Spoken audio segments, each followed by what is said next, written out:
Près de 30% des colonies d'abeilles disparaissent chaque année en France. Mais comment imaginer un monde sans abeilles? Je sais pas, on n'a pas du miel quoi. Du coup, il n'y aurait plus d'arbres, plus de feuilles, plus de fleurs. Il y aura déjà beaucoup moins de miel. Les fleurs aussi vont disparaître petit à petit. Les conséquences peuvent être beaucoup plus graves que ce qu'on peut penser. Le rôle de l'abeille, c'est pas seulement le miel, c'est pas c'est secondaire. La première chose, c'est en fait la pollinisation. Donc pour l'environnement, c'est essentiel. S'il y a un manque d'abeilles, il y aura un manque de nourriture et ça va être mondial. Sans la pollinisation des abeilles, il n'y aura plus de fruits, de légumes, de café et de cacao. Pour cela, la disparition totale des abeilles est une réelle préoccupation et dans certains pays, une véritable menace. Dans une contrée de la Chine, le Sichuan, il n'y a pratiquement plus d'abeilles, plus d'insectes pollinisateurs, sans parler que des abeilles. Mais il n'y a plus d'insectes pollinisateurs.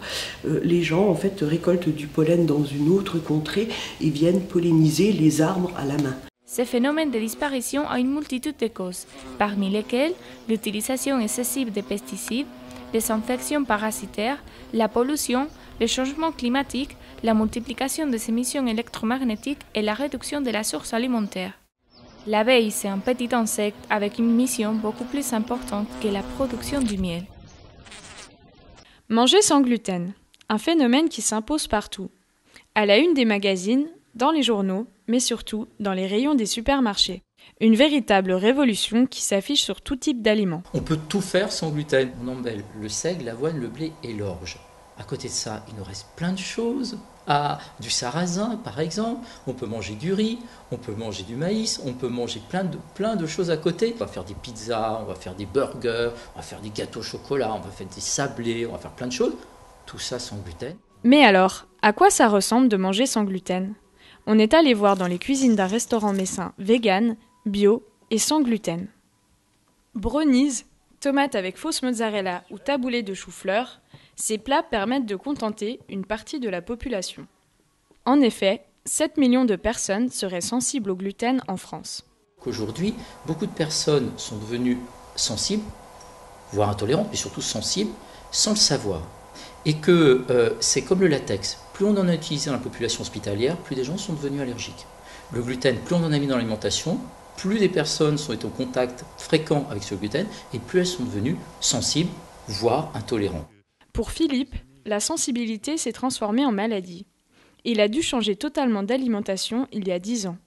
Alors je mange des sucres lents, j'en trouve quand même, je mange des fruits, des légumes, de la viande, je mange ce que tout le monde peut manger.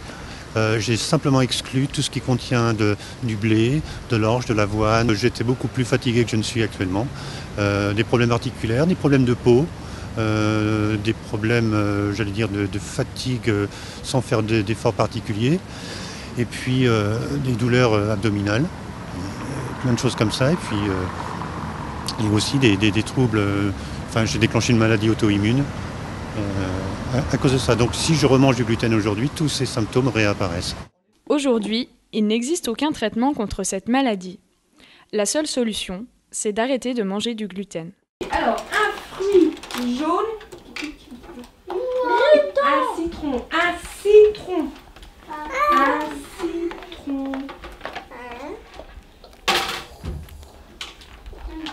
Dans la classe de Madame Meyer, les élèves du CE2-CM1 parlent aussi avec les mains. Depuis 170 ans, l'Institut médico-social des jeunes sourds de Metz accueille des élèves déficients auditifs ou à troubles du langage.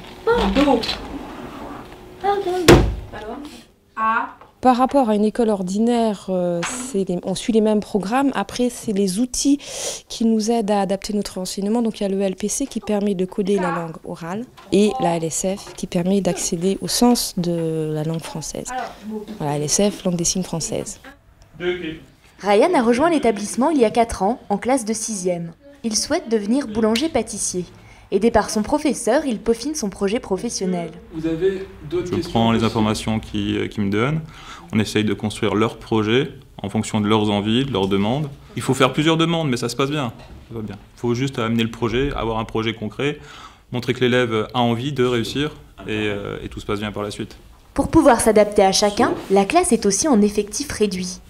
Chaque élève est différent, avec des capacités et des compétences différentes, donc il faut s'adapter. Nous, on doit s'adapter à chaque élève. On ne peut pas faire un cours magistral.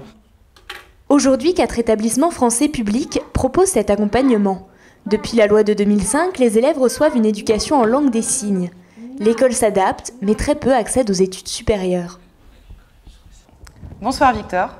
Alors justement, un point avec vous. Pour commencer, pouvez-vous nous dire combien d'élèves sont concernés par la surdité en France ? Il y a 11 000 enfants atteints de déficience auditive, scolarisés dans le primaire et le secondaire, et c'est un chiffre stable.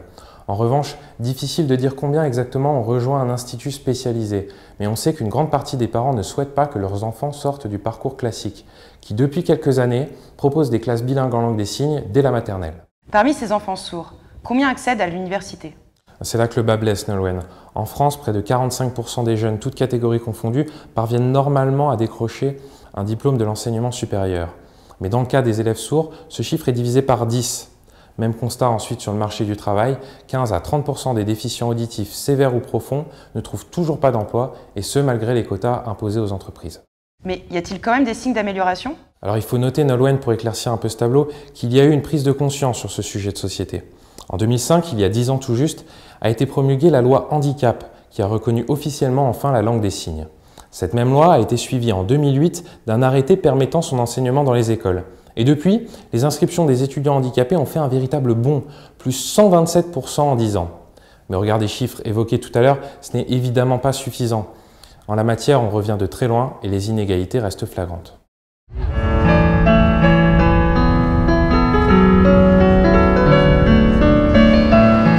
Au milieu des bruits de foule et de rames, une douce mélodie se fait entendre dans le hall de la gare. Depuis fin 2014, une centaine de pianos ont été installés dans les grandes gares françaises. La Lorraine en compte 2, un à Metz et un à Nancy. Chaque jour, de nombreux voyageurs partagent une partition de leur crue. Ça concerne vraiment toutes les générations. On a des gens très jeunes, des gens âgés qui viennent en gare et qui profitent de ce piano, soit parce qu'ils ont de l'attente, et soit, comme on nous a déjà dit, parce qu'ils n'ont pas de piano chez eux. Anthony apprécie cette initiative de la SNCF. L'étudiant profite de l'instrument pour travailler ses gammes. Je viens assez souvent jouer ici, c'est surtout après les cours que je viens me reposer un peu sur le piano. En même temps, je peux bosser les cours comme je suis en fac de musicologie, donc ça me permet de faire les deux en attendant le train pour rentrer. Les musiciens se succèdent, les notes s'envolent, l'horloge tourne. C'est un véritable ballet qui se joue. Désormais en gare, attente s'accorde avec détente.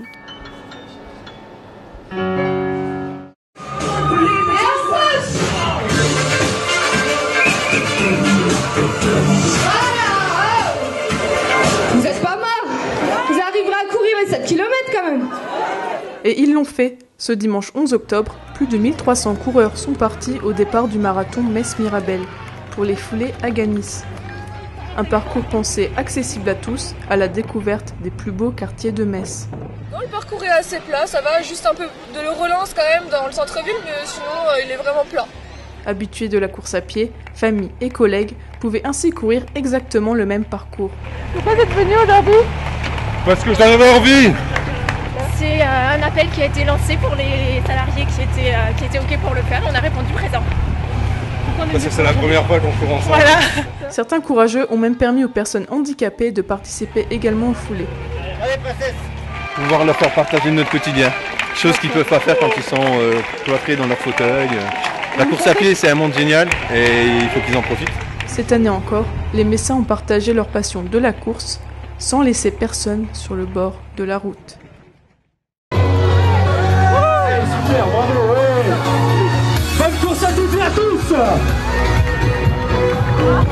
Je rappelle simplement que le concept du truc c'est accessible à tous, hein. Donc pas à moi évidemment. Pour le moment ça va, on a fait 100 mètres alors ça c'est va. Pas mal. Plus que 600-900. Bonjour monsieur, ça va? Oui, ça va bien, merci. Demandez à ma collègue. La collègue du monsieur, comment allez-vous? La collègue va très bien. Mon Dieu, qu'est-ce qui se passe? Les Noirs Désirs, ils se sont reformés. Salut. On chie bien. Dieu, il y a déjà les décos de Noël. C'est n'importe quoi, on est début octobre. Voilà de valeureux marathoniens beaucoup plus courageux que nous. Bravo les gars.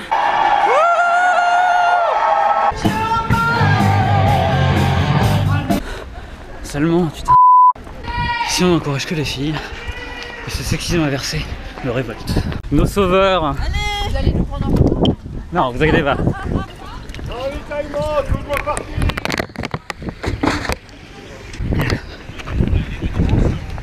Ça va monsieur? Ça va très bien. Allez, très bien.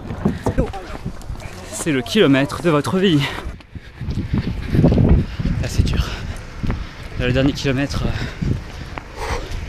on le sent passer. Ah, mon carrosse est arrivé. Dernier mètre. Arrivé. On est presque fini.